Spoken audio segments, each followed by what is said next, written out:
ഓം നമോ ഭഗവതേ വാസുദേവായ. ഓം ശ്രീകൃഷ്ണായ പരബ്രഹ്മണേ നമ. അരുണാരുണകല്ലോല കരുണാകലിതാത്മനേ നരാനുഗ്രഹരൂപായ ഗുരവേ കുസുമാഞ്ജലി.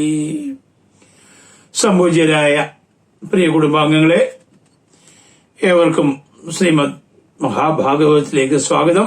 നമ്മൾ അവലോകനം ചെയ്യുന്നത് അംബരീഷ ചരിതം നോമസ്കന്ധം. നമുക്ക് നോക്കാം. ഖിന്നനായംബർഷഭൂപതിതൻ മൃതത്തിനു ഭംഗം വരുത്തിടുവാൻ എന്തൊന്നു നല്ലതെന്നുള്ളതെന്നോർത്ത് തന്നുള്ളിലുള്ളല്ലൽ ദുർവാസാവിനോട് ചൊല്ലിടിനാൻ. നിത്യവും മമ ഇന്ദ്രം പദമടക്കിടുവാൻ അത്ര നരവരനംബർഷനാമവൻ വൃത്യാ തുടങ്ങുന്നതെന്നാൽ അതിനൊരു വിഘ്നം വരുത്തുവാൻ ഇന്നെനിക്ക് ആരൊരു മിത്രമോ ഭവാൻ ഒഴിഞ്ഞെന്നിരന്നിടിനാൻ. എത്രയോ ചിത്തകാരുണ്യമുണ്ടാകണമോ ത്വൽപ്രഭാവത്താൽ ഇതെന്നു നമസ്കരിച്ച അപ്പുരുഹൂതസ്യ വാക്കുകൾ കേട്ടുടൽ ഭക്തപ്രിയ പ്രസാദ അതിശയത്വമങ്ങ് ഉൾക്കാമ്പിലോർത്തറിയാതെ മുനീന്ദ്രനും വിദ്രുതം ചൊന്നാനവനോ. സുരേശ്വര തദ്വൃതഭംഗം വരുത്തുവനാശു ഞാൻ നിശ്ചയം.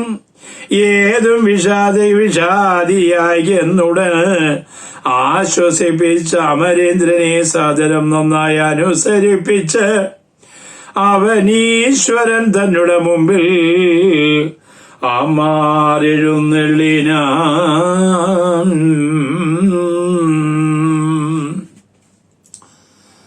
അംബരീഷ ചക്രവർത്തിയുടെ മഹത്തായ ഏകാദശി വ്രതം, നിരന്തരമുള്ള അദ്ദേഹത്തിന്റെ ഏകാദശി വ്രത അനുഷ്ഠാനത്തില് ഭ്രമിച്ചുപോയ, ഭയചകിതനായി പോയ ഇന്ദ്രൻ തന്റെ ഇന്ദ്രപദം നഷ്ടമാകുമോ എന്നുള്ള പേടിയിൽ നിത്യം ഏകാദശി വ്രതം കൊണ്ട് അമരത്വം പ്രാപിക്കുന്നത്, അല്ലെങ്കിൽ ഇന്ദ്രത്വം നേടുന്നതാണ്. അങ്ങനെ ഇന്ദ്രത്വം നേടി ഭൂമിയിൽ നിന്ന് അംബരീഷൻ സ്വർഗത്തിൽ വന്ന് തന്റെ ഇന്ദ്രപദവിയെ നഷ്ടമാക്കുമോ എന്നുള്ള ഭയം കൊണ്ട് ദുർവാസാവിനോട് പറഞ്ഞു, എനിക്ക് എന്റെ ഈ ദുഃഖത്തിൽ ആരാണ് എന്നെ ഒന്ന് സഹായിക്കാനുള്ളത്? അങ്ങല്ലാതെ മറ്റാരെയാണ് ഞാൻ ആശ്രയിക്കേണ്ടത്? എനിക്ക് ആശ്രയിക്കാനായിട്ട് അങ്ങയെ മാത്രമേ കാണുന്നുള്ളൂ എന്നെല്ലാം ആ പുരുഹൂതൻ എന്ന് പറഞ്ഞു കഴിഞ്ഞാൽ ഇന്ദ്രൻ ദുർവാസാവിനോട് പറഞ്ഞു. പുരുഹൂതൻ എന്ന് പറയുന്ന നാമം തന്നെ പുരു എന്ന് പറഞ്ഞു കഴിഞ്ഞാൽ അധികം അല്ലെങ്കിൽ ഏറ്റവും എന്നൊരു അർത്ഥമുണ്ട്. ഹൂതൻ എന്ന് പറഞ്ഞു കഴിഞ്ഞാൽ വിളിക്കപ്പെടുന്നവൻ, അഭിസംബോധന ചെയ്യപ്പെടുന്നവൻ എന്നൊരർത്ഥമുണ്ട്. പുരുഹൂതൻ ബഹുനാമമുള്ളവൻ, ധാരാളം നാമമുള്ളവൻ എന്നൊരർത്ഥം പുരുഹൂതൻ എന്നതിന് അർത്ഥമുണ്ട്. പിന്നെയോ പുരു എന്ന അസുരനെ കൊന്നവൻ, പുരുവിനെ ഹുതം ചെയ്തവൻ, പുരുഹൂതൻ. ഇതെല്ലാം ഇന്ദ്രനെ ഉദ്ദേശിച്ചാണ് പറയുന്നത്. വാക്കിന്റെ നാനാർത്ഥങ്ങളാണ് അതെല്ലാം. അപ്പൊ ആ പുരുഹൂതൻ ഇപ്രകാരമൊക്കെ ചെന്ന് അദ്ദേഹത്തോട് പറഞ്ഞു, ദുർവാസാവിനോട് പറഞ്ഞു. ദുർവാസാവ് പറഞ്ഞു, അല്ലയോ ഇന്ദ്ര, നീ എന്നെ സമാശ്രയിച്ചില്ലേ? ഞാൻ നിന്റെ ദുഃഖത്തിന് അറുതി വരുത്താം.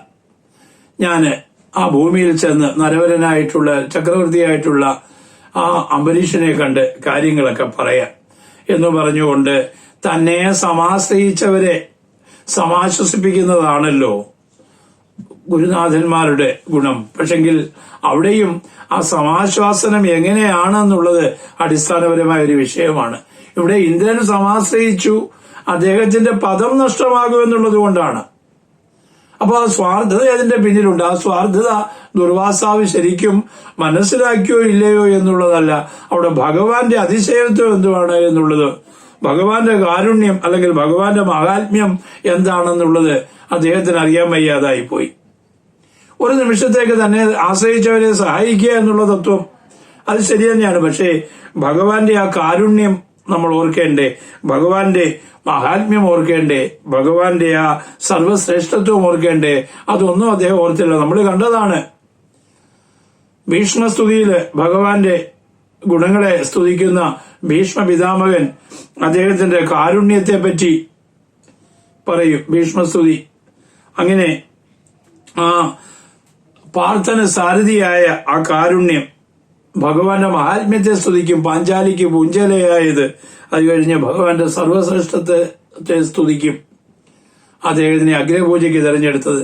അപ്പൊ ഇതൊക്കെ ഭഗവാന്റെ മഹാത്മ്യങ്ങളാണ്. ഇതിനെ അറിയാതെയാണ് ശരി ഞാൻ അങ്ങയെ സഹായിക്കാം എന്ന് പറഞ്ഞുകൊണ്ട് ആ ചക്രവർത്തിയായിരിക്കുന്ന അംബരീഷന്റെ മുന്നിലെത്തി.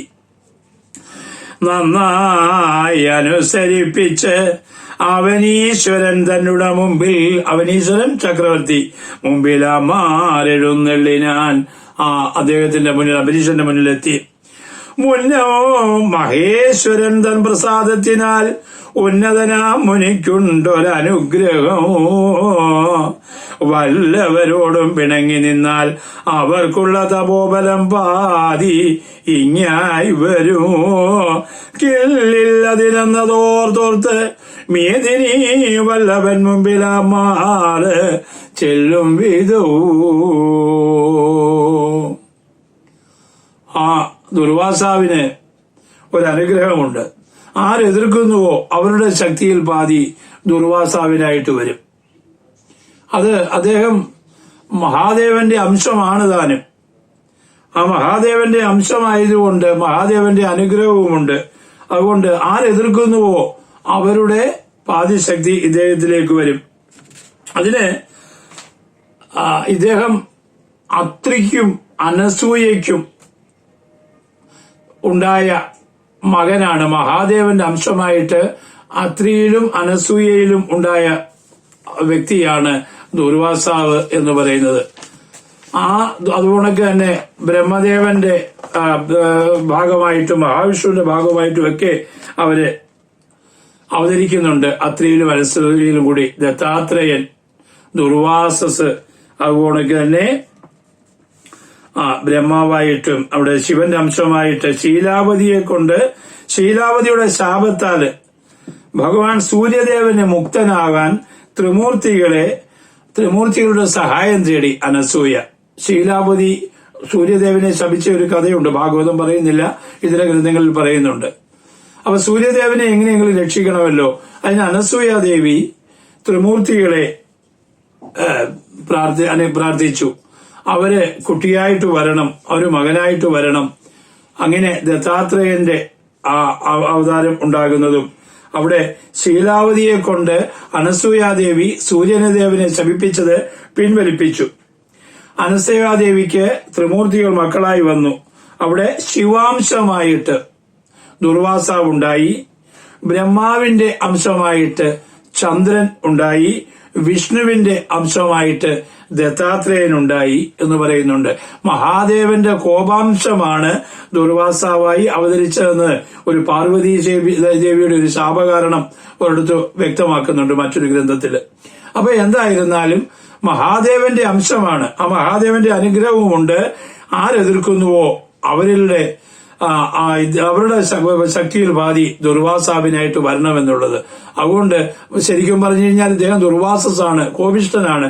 എന്നിരുന്നാലും അദ്ദേഹത്തോട് ആരും അങ്ങനെ എതിർക്കാറില്ല, കാരണം മഹാദേവന്റെ കാരുണ്യമുള്ളതുകൊണ്ട്. അപ്പൊ എന്തായിരുന്നാലും അദ്ദേഹം അവിടെ ചെന്ന് ആ അംബരീഷ ചക്രവർത്തിയെ കണ്ട് അദ്ദേഹത്തോട് കാര്യങ്ങളൊക്കെ പറയുകയാണ്. മേദിനി വല്ലഭൻ മുമ്പിലാമാറു ചെല്ലും വിധവും ദ്വാദശി പാരണം ചെയ്യുവാൻ ഭഗവാങ്കൽ പൂജാവിധി വഴിയെ നരേന്ദ്രോത്തമൻ താൻ ഒരുമിച്ചളവങ്ങിഴുന്നെള്ളിയ മീനധ്വജാന്തകാംശോത്ഭൂതനെ ദ്രുതം കണ്ട് എതിരേറ്റു വന്നിച്ചുടനെ കൂട്ടിക്കൊണ്ടുപോന്നിങ്ങിരുത്തി ക്ഷണിച്ചിടിന.